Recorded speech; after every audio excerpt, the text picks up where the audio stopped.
পালাইছে রে পালাইছে। আরে ভাই এই শান্তি আর মানে কিভাবে যে প্রকাশ করব তার আর পাইতেছি না। আজ 15টা বছর আমাদের অত্যাচারে আমরা দিশেহারা। মানুষের আনন্দে জোয়ারে ভাসতেছে। আবার আমাদের বাচ্চারা স্বাধীন করলো 15 আগস্ট, 5ই আগস্ট। এক স্বাধীন হয়েছে 15 আগস্ট, মানুষ শান্তি পাইছে, মুক্তি পাইছে। আরেক মানুষ বাঙালি স্বাধীন করলো 5ই আগস্ট।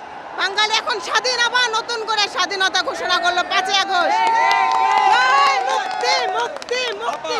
আমাদের বাচ্চারা যা দেখাইছে এতদিন, আমাদের বাচ্চাদের মানে কি যে আমাদের বাচ্চার এক একটা বোমা, আমাদের বাচ্চারা আজকে যা দেখাইছে, এই বাচ্চাদের রক্তপাত, তার ফাঁসি না, তাকে আমরা ঝুলাইয়ে মারতে চাই।